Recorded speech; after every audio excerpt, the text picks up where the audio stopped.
Dog Trainer Podcast, episode 49. Here we are, back after like 3 weeks off.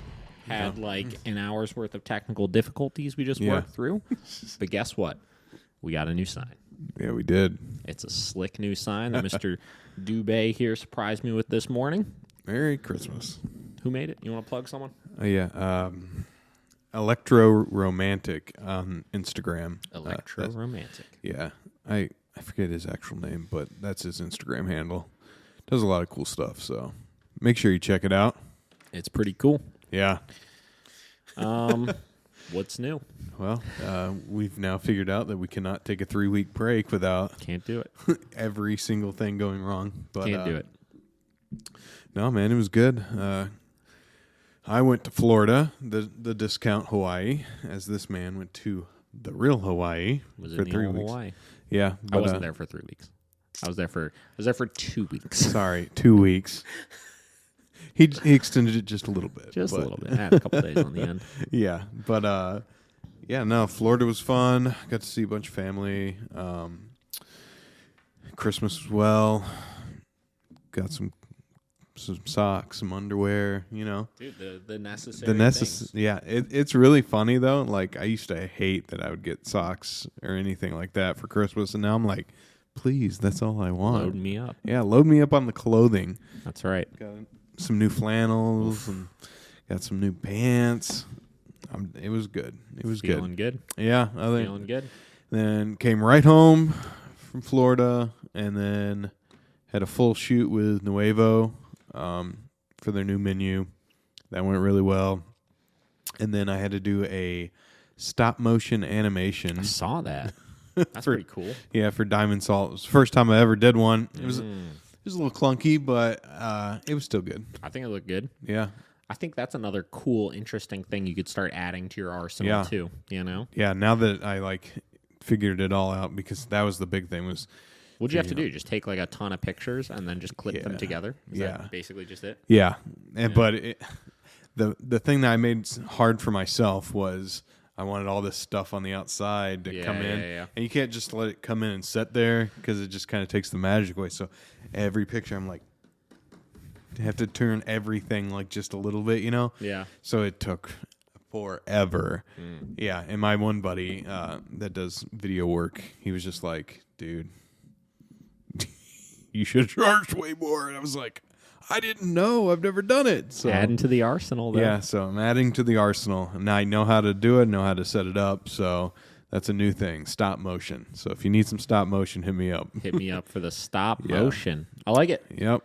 Had a wild last couple weeks. Obviously, we have the holidays. We're in the middle currently of the holidays right now. Obviously, we have New Year's Eve coming up here this weekend. So anytime you're in that kind of in-between flow of holidays and you're just getting back from vacation, everything's all wonky, right? I'm extremely tired.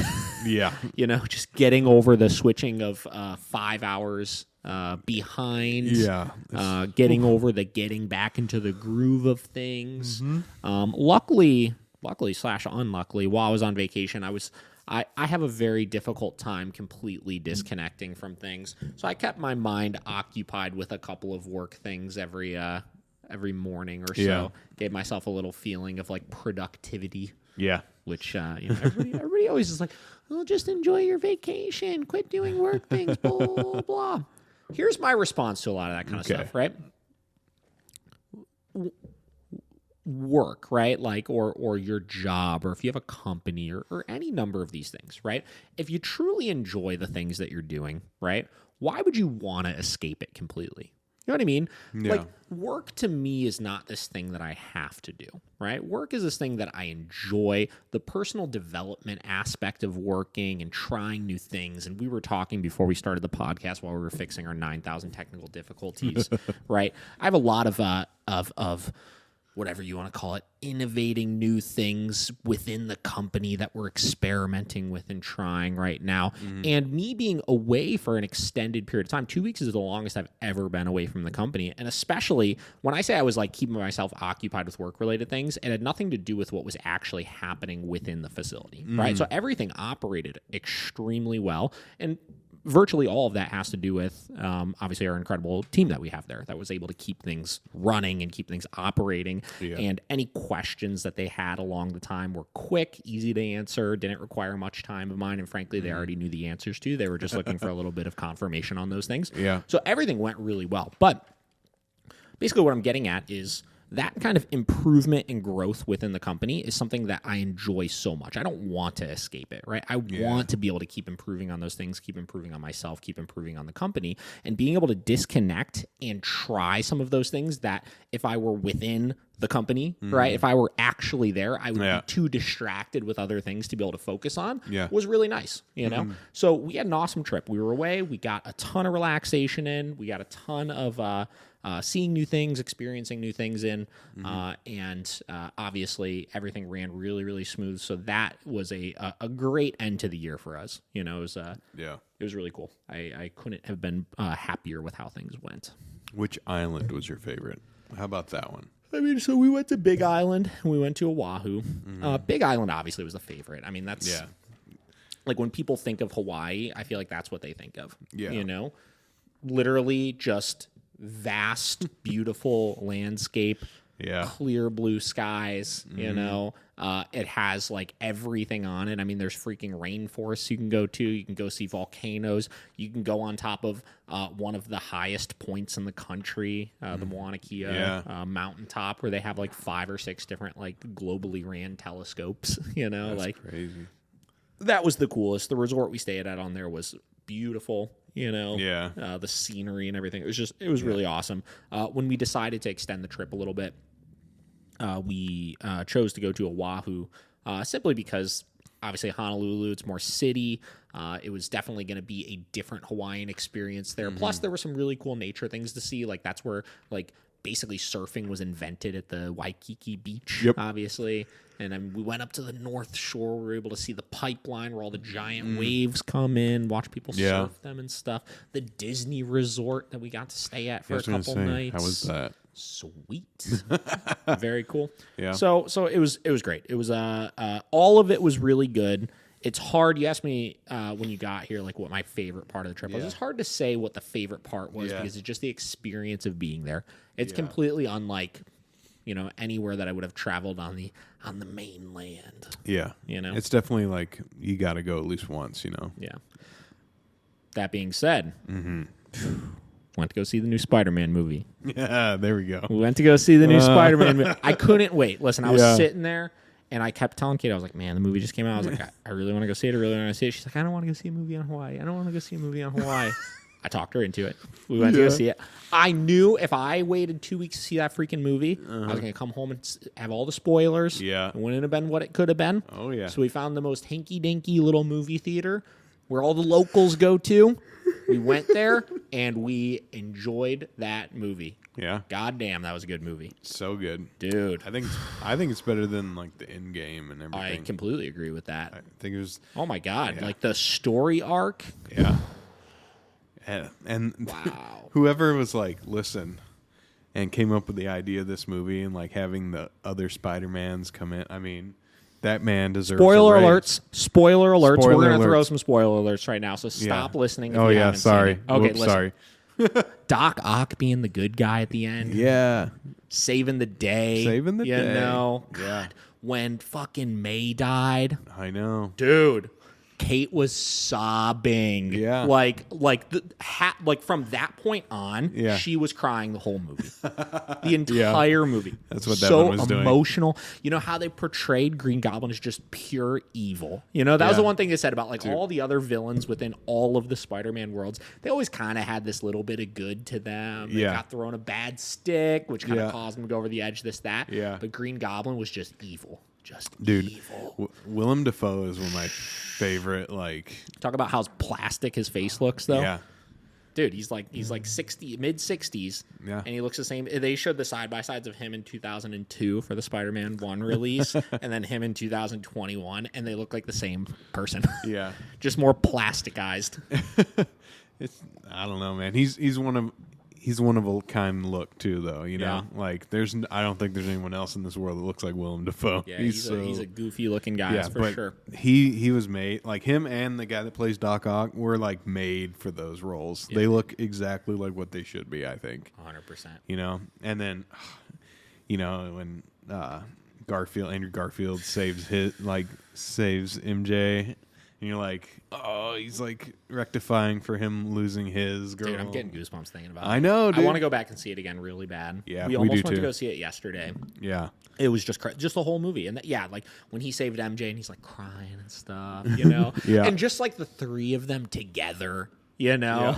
Yeah. Yep. Exactly. He's like, guys, I was in the Avengers. Yeah. And they're like, oh, cool. What's the Avengers? Yeah, what's the Avengers? Yeah, like so many good like little things that's tied all of the Spider-Mans together. Oh, the end when he realized he needed to sacrifice himself. Yeah. You know? Yeah. Oh my God. I know. Heartfelt. You know, and And then he then- went to go see MJ at the end. Yeah, and then she says I love you, but doesn't let him say it, you know, Yeah, like so maybe he can find her. Yeah. And then I don't know if you notice when they go back to the coffee shop, she has The necklace. The necklace. Yeah, I saw. So she's still compelled to some reason Yeah. to wear it. Yeah, but did you the Miles Morales little insert that Jamie Foxx said? He's like, I thought there'd be a black Spider-Man. Oh, Whatever. yeah. So yeah, that's yeah. setting those movies up Yeah, too. from so. the Into the Spider-Verse. Yep. Yeah, dude, they're connecting everything. Oh yeah. It's wild. And like Yeah. I said, you said you haven't watched Hawkeye and stuff yet. Just all of these, when you watch any of them, they're all tied together. Yeah. You know? Hawkeye was so good too, dude. Oh, God, I want you to watch that so All right. bad. So we have to watch Black Widow first, though, right? Gotta watch That's what you Black said? Widow first. Hawkeye, dude, just block out like a half a day and just binge it. Just watch it. Yeah. You won't want to stop. Is it like one of those 6-episode It's miniseries? 6 episodes. You know, each one is between like 45 minutes and an hour long, right? Yeah. But like, God, it was so worth it. It was so good. So good. Yeah, the like I didn't think that they could really top themselves with the whole like I think Thanos everybody arc was- and stuff. Everybody was nervous after Endgame of like, where are they going to go Yeah. from here? Like, because Yeah. that all of those movies leading up to that were incredible. You know, like just the way they all led to that moment. You know, and you know that it's going to be the same. Oh yeah, you know. like already the build up. You know, did you stay to watch Yeah, the the trailer credit for scenes. Into the Madness or whatever? I was like, this That is gonna be movie's wild. going to be crazy. Yeah, Crazy. dude. I mean, just like the little bit that they did Oh. in the Spider-Man movie, Yeah. like where everything's like, Yeah. like and it's like all these crazy trains flying. I was like, that movie is gonna be all of that. Oh yeah, that scene where he was fighting Doctor Strange. Yeah. and oh yeah, and just Yeah. a twist and Yeah. everything. It's and he lit- used geometry to. Yeah. so- and that next movie is literally going to be all Yeah. of that, and you're just like, oh god, Yeah, like my that's body's gonna not be ready. I crazy. don't think. I think. Oh man, all those they're gonna get so wild. You know, Oh yeah, so wild. yeah, and I mean like with the. Did you watch Eternals? You went and saw it. No. I haven't seen it yet. That's another one we tried to go see that originally yesterday. We were like, let's go see a movie. We tried to go see Eternals. It was only because it's like kind of nearing the end of its cycle in the cinemas. Yep. It was only playing either in like Richmond, which is like 40 minutes from here, Yeah. or it was playing at Cinemark Valley View, but like not until like 10 p.m. And I was like, I'm not going to see that at 10 o'clock. Yeah, no, it was that one. I'll say is very lackluster. Yeah. but it's because they had to like introduce like 12 characters basically. Yeah. So you're like everything feels rushed, but you're like they had literally 2 hours to introduce you and make you care about these characters. Yeah. Did you So- say it does tie into all the other ones also? Yeah, it's going to. Yeah. Yeah. It's Was there a good end of credit scene in that one? Yeah. Yeah. Yeah. Oh yeah. Yeah? Yeah. The end of the credit scene was probably the best part of that whole movie. Man. I can't ruin it for you. Can't ruin it. Well, yeah, so that was that movie freaking ruled though, dude. Yeah, Oh yeah. my god. Nothing We left compared. there just like so that never more satisfied with a movie watching experience. Yeah. It was incredible. And see, that's the thing is because like, Eternals is like the worst, I think, rated. I mean, it's not bad. It's like a 70% or something, but it's like the lowest rated like Marvel movie since like the Arcs and Oh, whatever. really?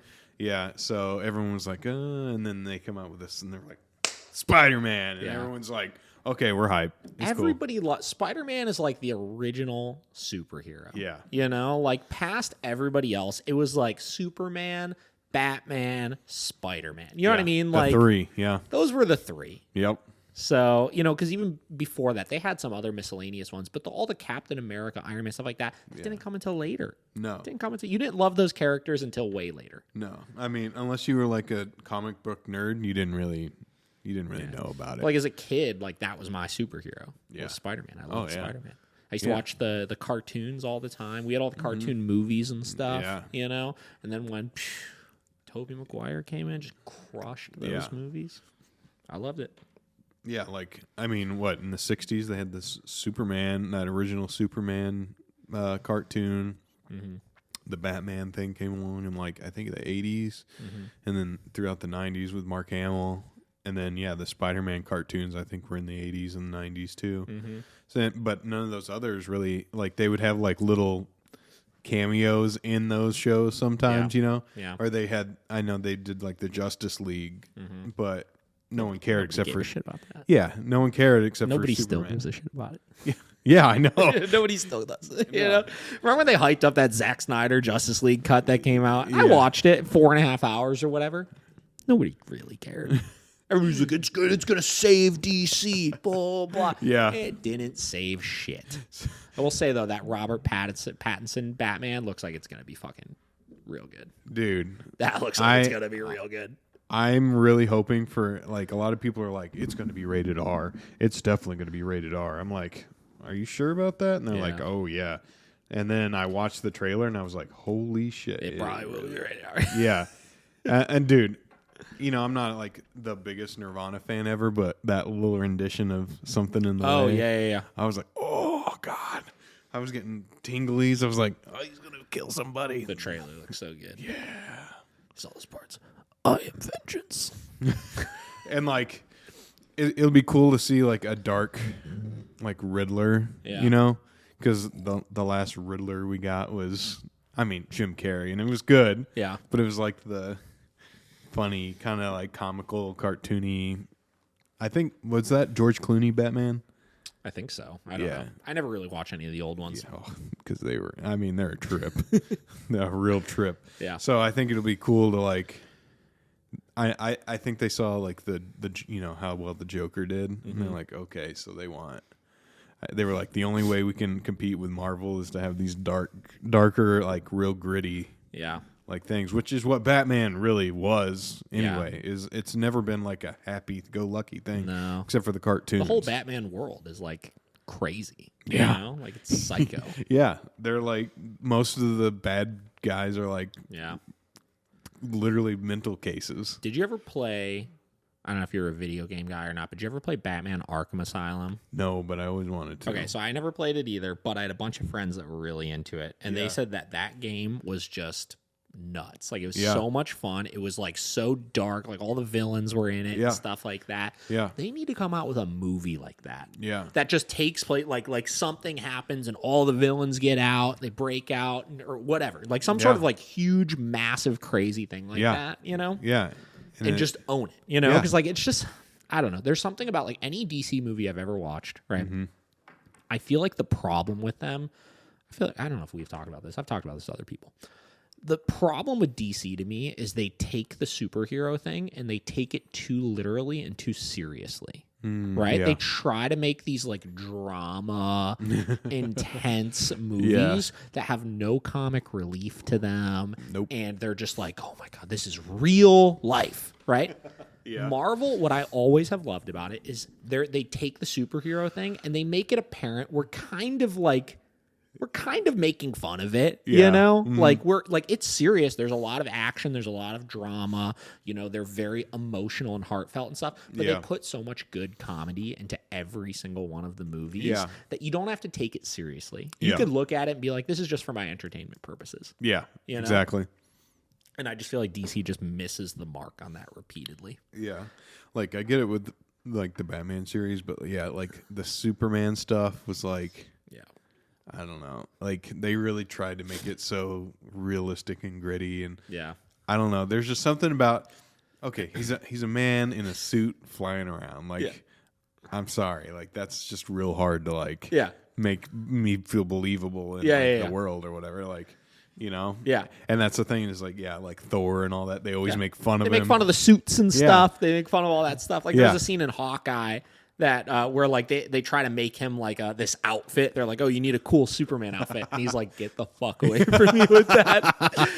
Yeah, it's hilarious. Yeah, and you're right. They just have like the perfect amount of comedy with it to make you, and it makes you like care about the characters more too. You know, 100%. You're like, that's a real guy. I'd hang out with him. You know, 100%. Did you watch the What If series at all? I started it as soon as I finished Spider-Man. Okay. I was like, I need to start watching this now. So I watched the first episode of it. Yeah. I gotta commit to that. You know, that's one of those ones where like I'm sure it'll be good, but I'm gonna have to kind of force myself to watch all of it at the same time. You know, because it doesn't directly tie into everything, but there are certain things I know that like you know, with the new Doctor Strange coming out, there was like an episode that was kind of on that and stuff. So yeah, I don't know. And some of them are really funny, dude. Yeah. Oh yeah. When you get to the Thor one, you'll understand. Yeah. It's hilarious. That's cool. But sweet. We just went on a superhero tangent. Yeah. I feel like we needed it though. Wait, okay, so you were also telling me you started reading that Will Smith book? Yeah, I'm doing the audiobook of it because he reads it. Oh, really? Oh, it's so good. I can't listen to audiobooks unless it's the actual author that reads it. Yeah, it's Will Smith. Yeah, that's good. Yeah. What did you think of it? I love it so far. I love it. I'm probably about a little over halfway because him reading it, it's like 20 some. It's like almost 20 hours or something. Yeah. Those are long. Yeah, but it's super good. Like because it's literally about him growing up and then like getting into, you know, like rapping and then Fresh Prince and then how it like builds up and it's really cool. Like there's like a bunch of stuff that you would love in there. He was just talking about like, you know, my friends always thought I was whack because like I didn't curse in my my stuff and everything. And he's like, they were always saying that I didn't work hard enough. He's like, all I did was work. He's like, I'd go home and I would sit there in front of the mirror for 4 hours every day. He's like, I'd put it into my schedule. Get home, look in the mirror, do it, then go to work, then go to bed, then get, you know. Yeah. And it was like, it's really cool, like to hear his work ethics, like even when he was like a kid,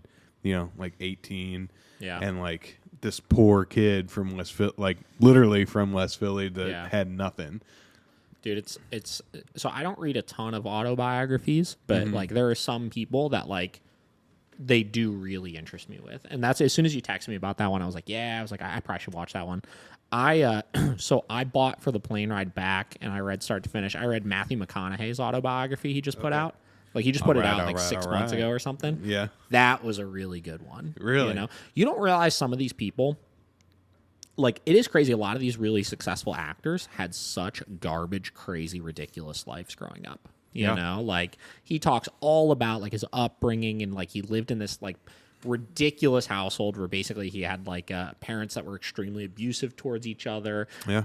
And like he said, like his mom and dad, like they got married 3 times and divorced twice to each other. Oh my God. You know, like, yeah. And he talks about like when he was like 15 years old or something, he did like a foreign exchange program in Australia for a year. Yeah. And he talked about the family that he did it with and like how psychotic they were and like just, you know, and then how he started getting into acting and how he became the rom-com guy and then how he basically left that world and like now like he obviously doesn't do romantic comedies anymore because he got himself stuck in like a rut with them. And he said he had to literally take off acting for I think it was 2 years because he told himself, he's like, I'm not going to accept another romantic comedy movie. He's like, I only want to do serious projects. Yeah. He took off 2 years from acting. He said he kept getting offers. He said he had an offer for a movie that they made 5 different offers that went all the way up to $150 million to film a movie that was going to take him like 6 months to do.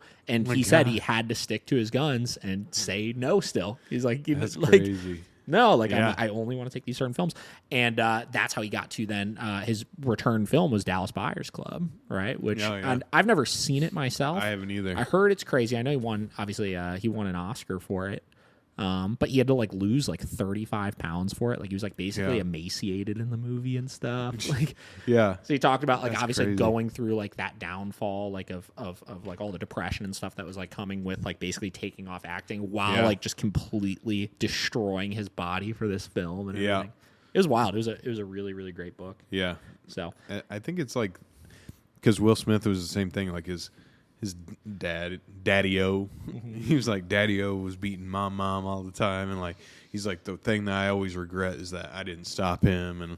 And like, so he was getting beat. His mom was getting beat. And then, they tried to put him in a Catholic school, and he was like one of 2 black kids in the Catholic school. And then, and it was just like all this like crazy shit. And then his cousin comes to live with him, and he's like a kung fu artist or something. And like, beat up all these dudes in front of him. It was like this crazy, like what was your life? But I think, like for people like that, actors, like I feel like you have to be grown up in some weird thing. You know? I think a lot of it comes down to is that this constant need to seek like affirmation from like those that are closest to you. You know, forces you to overcome so much adversity. You know, like he talked about how even though like they had such a crazy, weird house dynamic relationship between him and his brothers and his parents and stuff. Yep. He said ultimately he's like, for as toxic as everything was, like they all had such a strange love for each other, you know? Yeah. And constant wanting to like, you know, prove themselves to each other, you know? In all these strange different ways that resonated with each of them, you know? And that's what forces them to overcome all of those hardships, you know? Yeah. The first thing that happens in Will's book is the reason that I was like, you need to listen to this, because he starts off with Daddy-O had a hole in the wall in his old shop, and he said, you know, I'm not going to pay for that. I got sons. Yeah. So it was like Will and his brother. He's like, here, you're going to, and he demolishes the brick wall. It's the outside. And he's like, you guys are going to build this wall. Mm-hmm. And he's like, it took us the entire year. Yeah. Because he's like, we weren't masons. You know, it's like, mix the bag, put it in there. Like, and then they like finish it finally, like after a year. And they're just sitting there looking at it. And they're like, his dad comes out and is like looking at it. He's like, And then he like walks in. They're like, is that all you got to say? And he's like, yeah. And don't you ever say that you can't do nothing no more. Yeah. Or something like that. It was like one of them life lessons. You're like, dang, that was good, you know? Crazy. Yeah. But I was like, ooh, David needs to listen to this right now. Yeah, dude. I texted you immediately. I was going to buy that one. We went to Barnes & Noble to buy it like before the plane ride home. And I saw the Will Smith one, but it was freaking huge. Yeah. Like the book itself was really big. It's it's a long. And it's long, obviously. And I was like, I don't have any room in my bag for this book. Yeah. Whenever after the holiday, like New Year's or something, you should buy it because you'll really like it. Yeah. It was really good. So, yeah. All right. Well, aside from all that kind of stuff here, let's get into things here. So, God, it's like I forget how to talk about dogs every time we get a trip off. All right, guys, bear with me. My brain's recalibrating here. Yeah. All right, so I wrote a blog post right before we left for this trip. We posted it on the website, and I was going to do a podcast episode on it. I tried to do a solo one night by myself discussing it, but I kept having numerous technical difficulties because I am camera illiterate. Can't figure out how to fucking work anything. So basically, the blog post was titled "How to Crush Your 2022 Training Goals for Your Dog." Right. So, obviously, forever we have people reaching out to us for training. We got so many people out there that are struggling with their dogs. We got so many people out there that are wanting to improve on things. Right. And I think a lot of times. Actually, you know what kind of sparked this is I had a client reach out, right? This is a couple weeks ago. They were interested in doing training. They were like almost gung-ho committed. They were going to sign up for the board and train. Mm-hmm. And the lady reaches back out to me a couple days later, and she's like, you know what? I talked to my boyfriend. My boyfriend decided that he's going to spend the next couple weeks training the dog himself so that we don't have to purchase a training program. So I'll let you know if anything changes. And it's like, listen. I replied back. I was like, it's obviously it's a big commitment. Yeah. Signing up for professional training is a big commitment. It costs a lot of money. It takes a lot of your time, Yeah.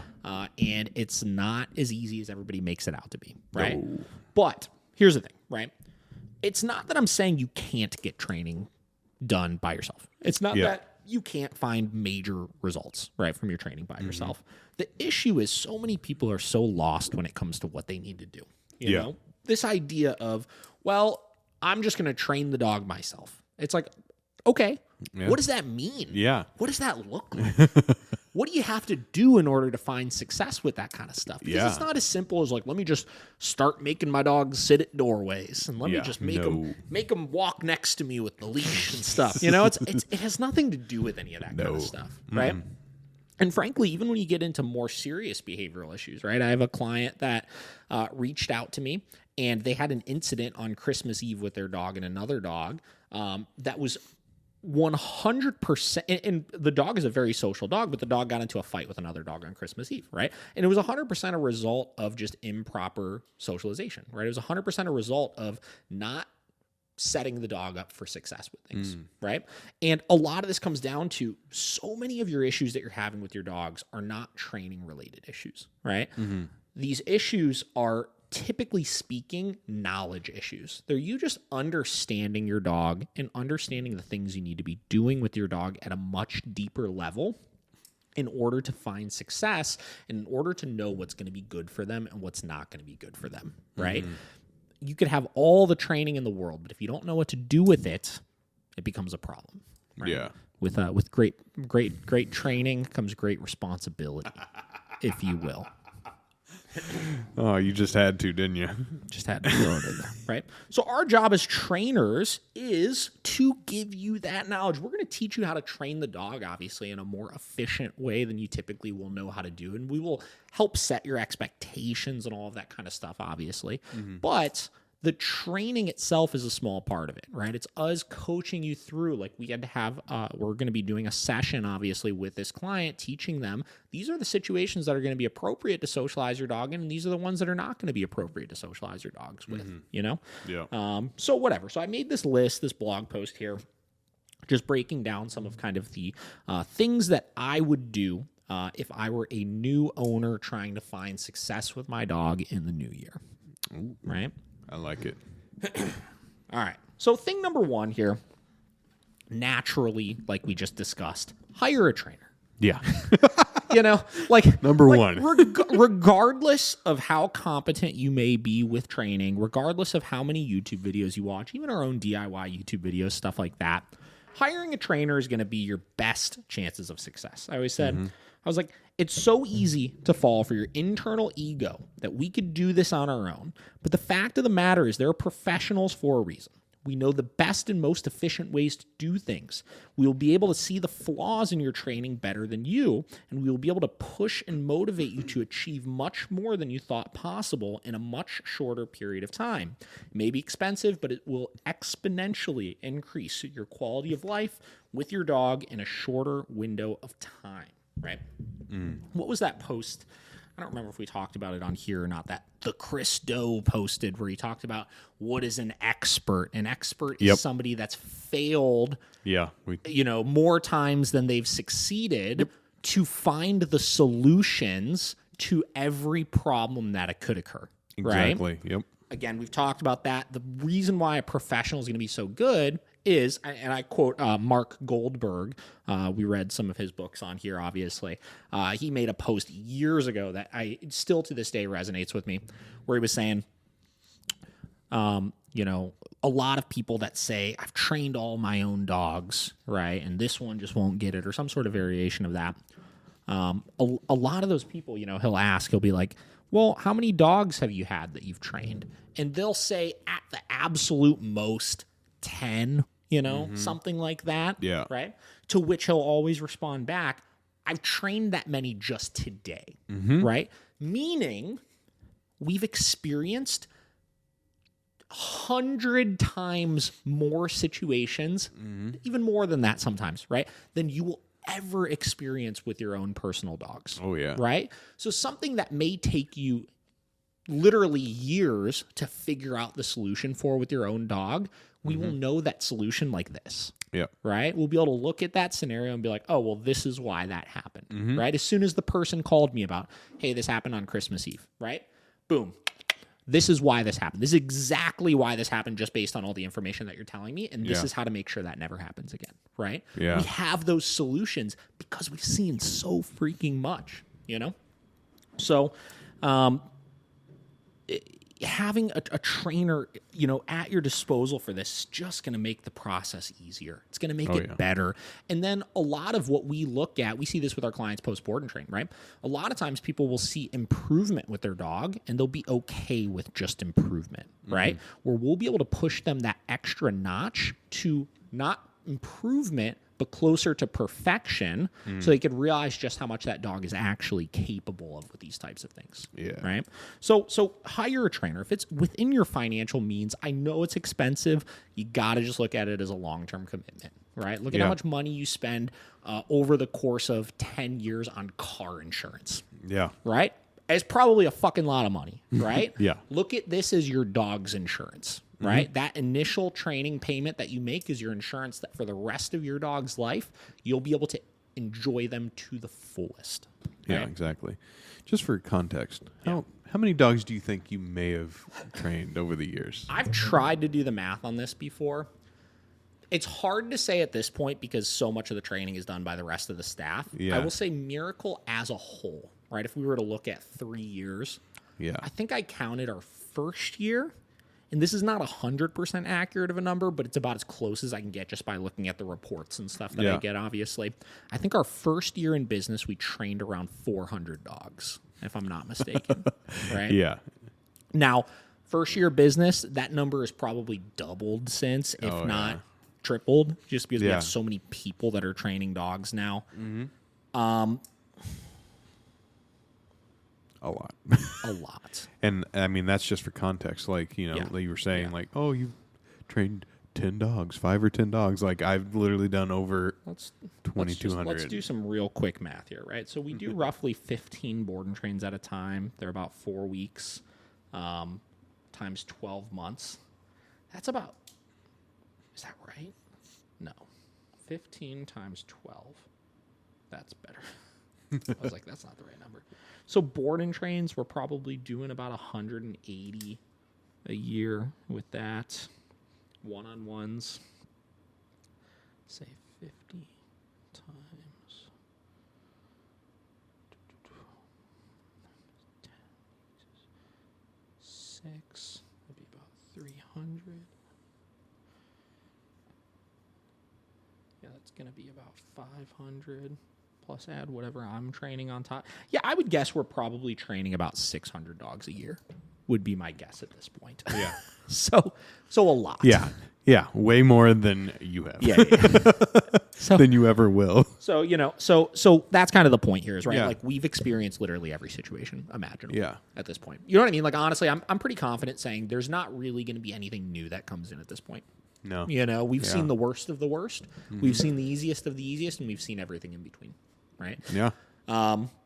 So hire a trainer. It's going to make your job easier. Oh, yeah. Even that price tag, if you break it down to your insurance cost over the course of 10 to 15 years, it is worth it. I promise you guys it is worth it.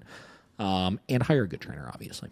Yes. Do your research on who that trainer is going to be. All right, second thing here. Define your success. Write out your goals, right? So many people don't know what they want to accomplish, right? So I put here, I said, instead of having broad goals like less anxiety or more confident, which are the number one things I have people call me about. They're like, I just want to improve confidence, right? Like, again, equating this to a phone call I made recently. Talked to somebody, she's like, oh, I saw that you guys include an e-collar, but my dog suffers with massive fear issues, right? She said, is that a shock collar? And I explained, it's not necessarily a shock collar, but it is electric stimulation. This is how we use it, et cetera, et cetera. She's like, and I think she said something like, she's like, oh, well, maybe you don't understand what I originally asked. She's like, I'm looking to increase my dog's confidence. Like, it was kind of like a passive-aggressive little, like, whatever. Oh, my God. And I explained, I was like, I understand that And I wound up sending her like 3 YouTube videos that we've done in the past on using e-collars with fearful dogs, et cetera, et cetera.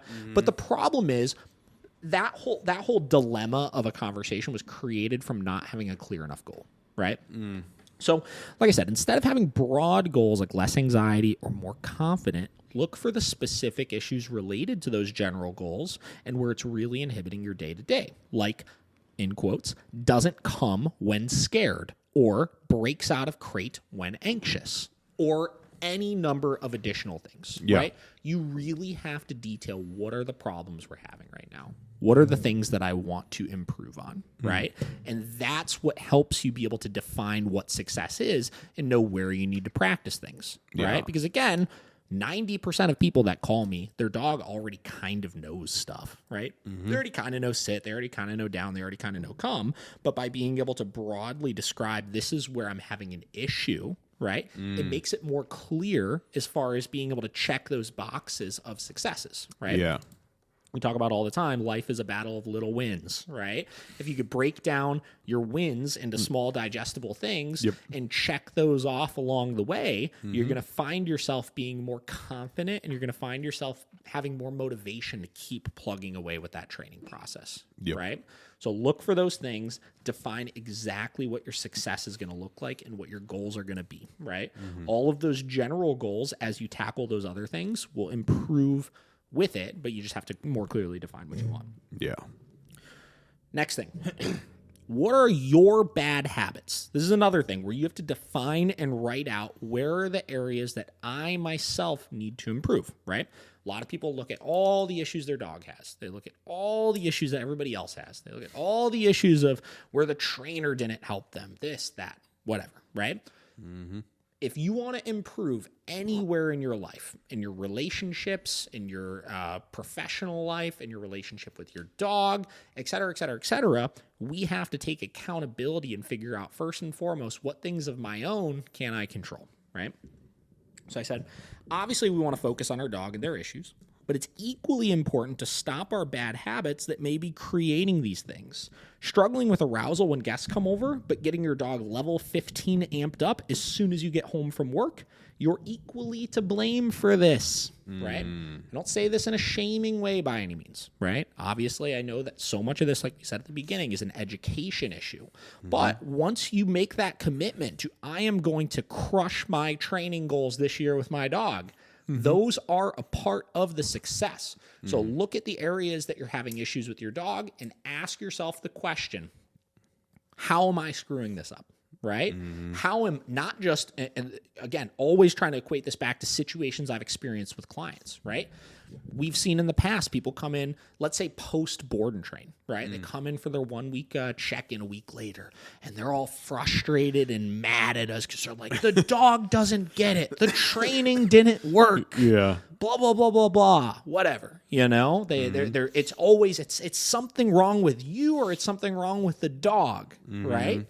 And it's interesting because we'll take that dog and we'll start asking them to do things and the dog does it all perfectly, right? And it's like, Weird. strange. And then I'm like, all right, well, show me how you're doing it. Yeah. Right? And they'll go and do it. And it's everything's incorrect. Yeah. Right? Like, were you paying attention at all? And you're sitting up? It's, again, and I'm clarifying, this is not a like you're doing, this is not a me blaming you necessarily for things. It's me encouraging owners to take responsibility as far as always looking internally at, am I doing things in the best way possible to set my dog up for success, right? If you're not communicating in the proper ways with your dog, if you're not understanding how you're creating the behavioral issues that you're having with your dog, and you're not taking responsibility of those bad habits you have, actually writing them out somewhere so you have a reference of every time you do it, I'm not supposed to do that. It's clearly written right there. You will find success with your dog. And frankly, half the time, if you take those bad habits, and if you simply do nothing with your dog aside from remove your bad habits, man, most of those issues go away.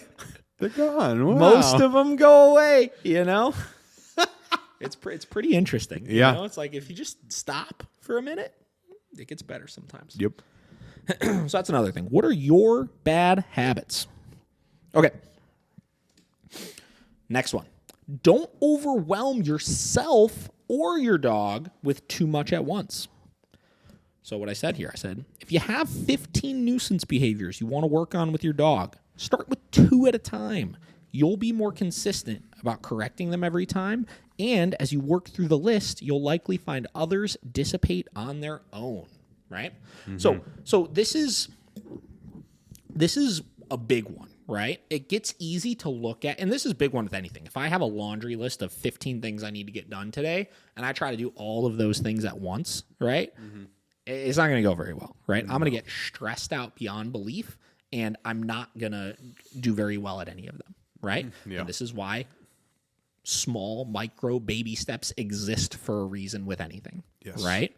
Because if you could just focus on a couple things at once, if you could just focus one thing at a time, let's work through this list, you're going to find that because you're being so dialed in towards that certain thing, you'll be able to find that success and be as consistent as possible with that thing. And in addition to that, your dog will process that information much better because it will be more clear and more direct as far as the one thing we care about right now. Yep. Right? This could be behavioral issues. This could be we're trying to stop jumping, barking out the window, jumping on guests, getting into the trash can, digging holes in the backyard, picking up socks, stealing food if it falls on the ground, whatever. It could be 17 different things, or it could be training things. It could be you take your dog out for a training session and you're trying to work on your sits, you're trying to work on your downs, you're trying to work on your bed commands, you're trying to work on your come commands. And because you're doing all those things at once, the dog is overwhelmed by them as well and performs all of them half-assed, right? Yep. Focus on one thing at a time and get that one thing really freaking good, then move on to the next. Yeah. Right? That's anything. Anything in life. Focus on one thing at a time. Got to get used to this again. Get used to the talking, man. All right, next one. Schedule formal training time in realistic chunks, right? So this is this could apply with, people that have issues with going to the gym, right? Creating new habits, stuff like that. Don't set yourself an unrealistic goal, right? If it's something that you know you're not going to commit to, if you try to set it, all you're doing is setting yourself up for failure, right? So I said, if you're a busy guy like me, it could be hard to commit to something every single day. Then if you fall off the wagon, it'll be even harder to get back on the wagon. Instead, block out 3 to 4 30-minute training sessions a week that you can more likely stick to, right? So with your dog, obviously, I'm not going to train my dog every single day. It ain't gonna happen, right? Like there's way too many other things that I want to do, and by the time I get to it, it's like I just don't want to do it, right? So with waffles, for example, I try to set out specific times in small chunks. If I can get 2 or 3 good training sessions in with him a week, I know I'm moving along, and I don't feel down on myself for not doing that. You know what I mean? Yeah. From there, if I want to get an extra one in, that's fine, but it's never in my mind the requirement. So set yourself realistic chunks of time with things. And that could apply to then going back to hiring a trainer, what training program you sign up for. Board and train versus one-on-one. It's not that it can't be done in the one-on-ones, and those one-on-ones are very appealing to people because they're obviously at a significantly cheaper price point. But you got to be honest with yourself. Are you going to put in the homework in between those sessions? Because if you're not, you are just pissing your money away. You'll find results, you know what I mean? But like, you're not going to have the motivation to keep going along like some of our clients do. Like, you could tell the clients that just fucking crush the one-on-ones versus the ones that they just realize very quickly, this is more than I thought it was going to be. Yeah. You know? And you see it in the results. And it's not that they don't find success. It's just that you could tell when they come in, you ask them how to go, oh, well, this last week was busy. We're moving this, that, it's like, all right, well, we'll keep moving the needle, but it's not going to be as fast as some of these other people that come in. And it's like, I'm like, all right, cool. Work on what we worked on next week. And they just fucking nail it. Nail it, dude. Like, some of them come in, it's just like, God damn, it's hats off, right? Yeah. So something else to keep in mind, obviously. Realistic chunks for your training. Be realistic with yourself about what you can get done. And obviously, all of this stuff works together, obviously. Because if you're working with a trainer that's helping to coach you through the most efficient ways to do things, you are defining what your success is and what your bad habits are. You're picking just one thing at a time to work on, and you're doing it in realistic chunks of time that you can commit to every day. God damn, that's a recipe for success right there. Yeah. Next thing here, we've discussed this 9 million times. Develop your dog's food drive. So I said, it sounds simple, but it isn't. Get your dogs feeding right now. I said, non-food motivated dogs do not exist. If your dog is leaving food in the bowl when you feed or turning their head to a treat during training, they are being fed too much, period. Yeah. I'm telling you, man, it doesn't. Non-food motivated dogs don't exist. Now, there are different calibers of food drive, right? Not every dog is going to be like an absolute monster psychopath like Vinny is for food, right? But every dog is motivated enough for food when they're on a proper schedule where you could reinforce behaviors. Oh, yeah. If you don't have it, you're immediately nixing 50% of your dog's learning abilities. You know? They'll still figure this stuff out, but it'll be slower. It won't be as fun for everybody, you know? And you're just doing your dog a disservice because then we've talked in the past about the behavioral issues that coincide with dogs that are being overfed. Yeah. And them not feeling good, right? And, you know, equating, I always say, you know, if your dog is being overfed, equate that to you eating McDonald's every single day and just how you fucking feel throughout the day when you do that. Ain't going to be great. Yeah. And we use Bender's dinner as... It just makes it easier. Yeah. Another point on that, obviously, if you're using your dog's food in the training process, make sure that you're not adding additional to it. So in your case, Bender's dinner, right? You're making sure you're not giving 10x additional treats that are then causing you to, even if your feeding is right, then you're causing you to overfeed your dog by giving all this extra on top. That's of it. true, yeah. You know? So you got to factor that in. I used the example before of we had a client come in that was feeding their dog like literally like a 65-pound dog was feeding like a quarter cup of meal. But it was because they were feeding these like edible marrow bones in between, and they did the math on like this is what the calorie count of these marrow bones is versus this is the count on the kibble. So even though it was such a low amount of kibble, the dog was still getting their daily allowance of what they needed. Yeah. So factor those things in. Yep. Last thing here. Ignore the naysayers and take charge of being who your dog needs you to be. This kind of gets into what are your bad habits, because I would consider this a bad habit, but it's a little different, so I worded it a little differently here. So I said a lot of the boundaries you will need to set will catch you flack from family and friends. That's okay, because your dog needs... Wait, hold on, what did I say? That's okay, because what your dog needs is you to be the one to carry that burden and be the leader you know you can be for them. That's all that matters. It's true. Right? So here's the thing. The amount of times I've... Actually, this doesn't even really happen that much anymore because people kind of have gotten it, Yeah. you know? But like when I first started training, when I would set these rules of like, hey, leave my dog alone if they're over there. Hey, I'm only going to have my dogs out in these situations, et cetera, I would get so much bullshit from people. Oh, let them play. No, don't leave them in their crate. Right? And it's like, I get it. I get where you're coming from. And I understand how to somebody that isn't totally confident and set in their ways of these new habits they're trying to create, how that can be very difficult, right? Obviously, peer pressure is a thing. Some people are more susceptible to it than others. Yeah. And especially if you don't know as deeply as I do why these things are so important, it gets easy to slip on those things sometimes, right? But like I said, these boundaries you need to set. If you don't set them, somebody will. That somebody is your dog. Yep. And 99% of the issues we see with our dogs are due to us being too loose about the boundaries in situations where our dog is not comfortable and our dog choosing to handle those situations on their own because, frankly, we are not being the person our dog needs us to be. Yep. Right? So the quicker we can understand that, the quicker we could be more consistent about setting those rules and boundaries, the easier everything's going to be in the long run. Yep.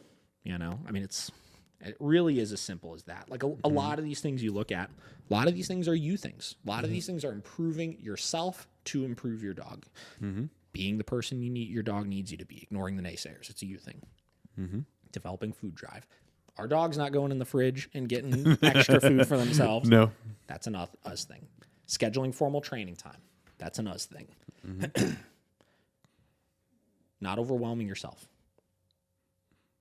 That's an us thing. Your bad habits, that's an us thing. Defining your goals, that's an us thing. Yep. Hire a trainer, that's an us thing, Mm-hmm. right? All of these things come down to us taking responsibility for our dog and for our issues that we're having with our dog, and us being humble enough to seek out the proper information and set ourselves and our dogs up for success with these types of things. Bingo. So pay attention to these things. A lot of people going into 2022, big goals with their dogs. We got a lot of people signed up for training for 2022 so far.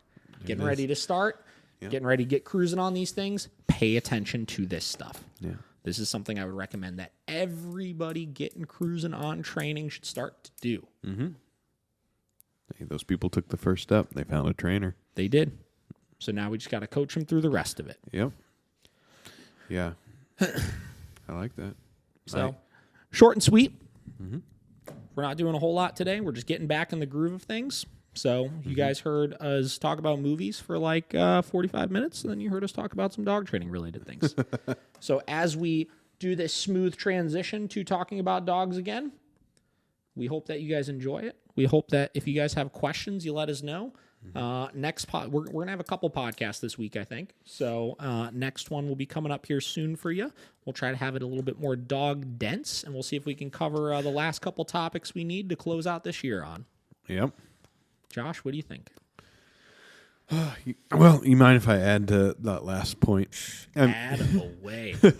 Well, just from my experience this week, this Christmas, we went to her grandparents where Bender's allowed to come over, but her dad is a very, doesn't care that we have the, training and things in place that he's not allowed to do. So, he's comes in, he started barking. We said no, he stopped. And then, of course, the dad is still antagonizing Bender, but it's like, no, we had to tell him, no, he's not allowed. You got to stop. Yeah, he's got to stop. And then he would, try to give him a little bit of scraps under the table. And we're like, no, you can't do that. And, kind of got weird for a second, but then it was okay. But it's we had to stand up for, he's not allowed to do any of that. That's right. So we had to do that. And then after we got out of there, we went to her stepdad's family's Christmas thing. And they have a dog. So we didn't want to worry about anything. So we just left Bender in the car. But then, some of them were in the car. How could you? Yeah, how could I? In the crate. I'll tell you, though, that Christmas weather, though, was ideal. Yeah, it was perfect. Weather. Yeah, it was a nice 55 degrees. It was fine. But, they were like, oh, well, can we see Bender? Can Bender, blah, blah, blah. But, we had to say no. We don't have to deal with it. So, the client that called me that I was saying that had the issue on Christmas Eve, it was one of those situations where it's a very social dog. Dog plays with other dogs just fine. There ain't no issues with it, right? Yep.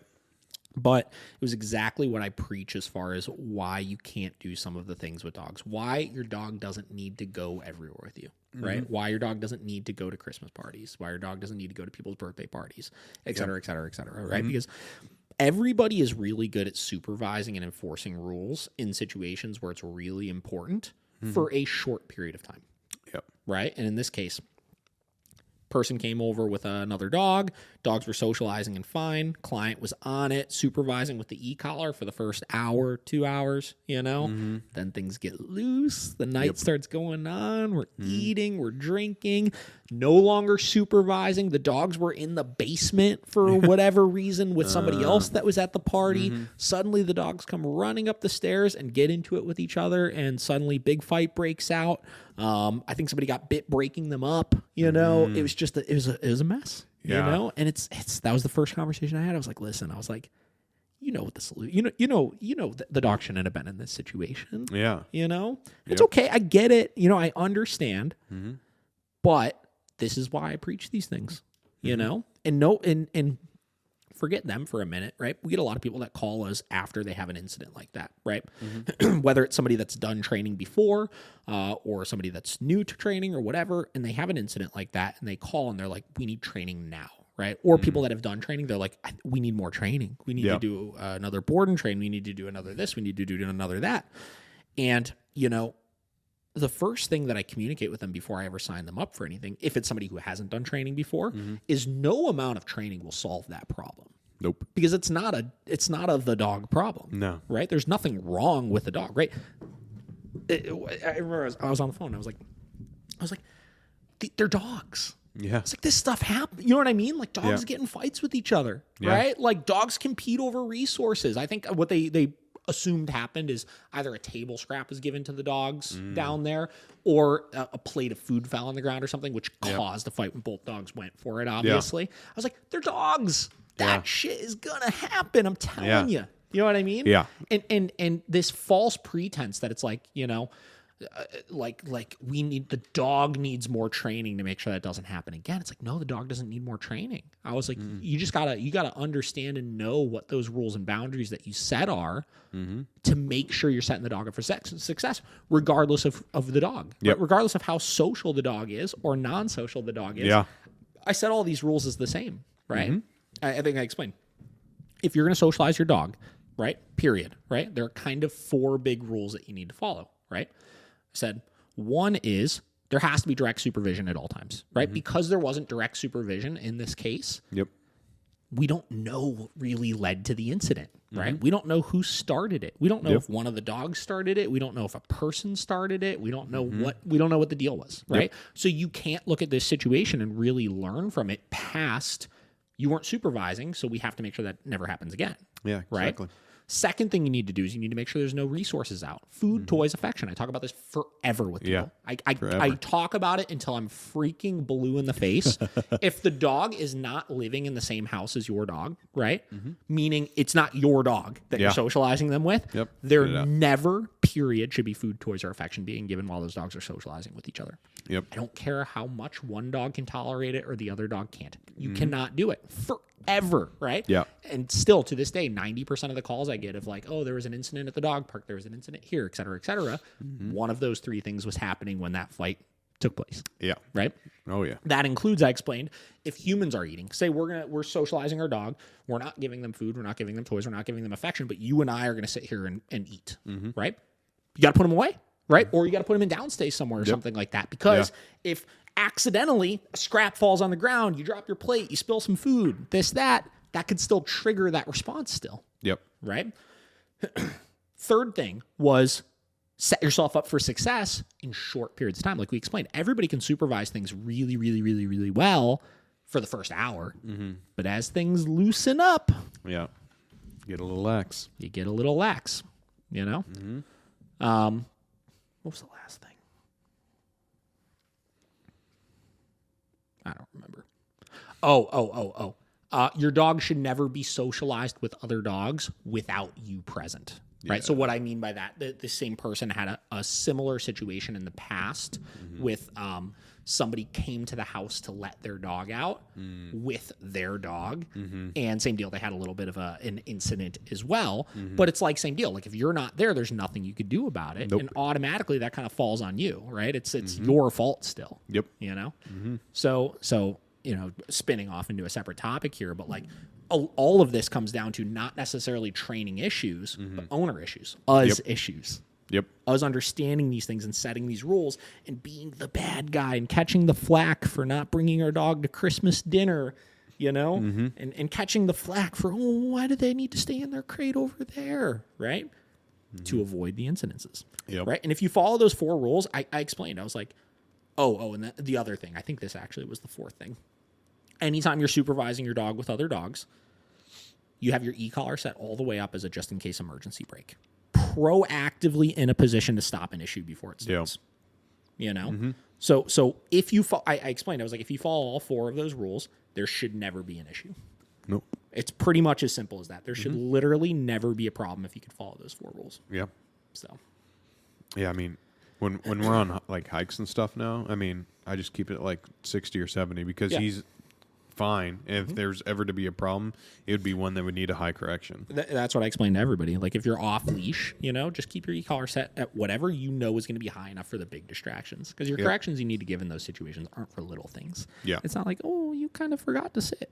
You know, you kind of screwed up your heel position. It's, he saw the squirrel, he saw the deer. There's another dog barking his head off at him over there, and he's getting really amped up. Et cetera, et cetera. Exactly. So that's it. That's what we got here. Yeah. Talking dogs. We're back to talking dogs. Woo! Woo! What do you think? I'm glad. I was telling Devin last night, I was like, I Feels felt weird. weird. I felt weird the last 3 weeks. I was like, Yeah. what's missing? I was like, oh, yeah, the podcast. What's missing in my life? So So it's good. Yeah. So, yeah, this one will be up for you guys too. We'll do another one this week, and catch you guys on the flip side. Flip side. Flip side. Yeah. I guess find me at Josh DeBay Productions on Instagram. I'm working with somebody, actually, on my website. So, Ooh. yeah, it'll be up sooner than later. Ooh, But, very cool. yeah, someone that knows what they're doing. I was like, I just need help. Yeah. Sometimes it's easier. Yeah. Cool. You can hit us up at Miracle Canine Training or David the Dog Trainer, miraclecaninetraining.com, any of the above. Find us. Getting ready to get into this new year. We're getting ready. Woo! All right, guys. We'll see you next time. Bye.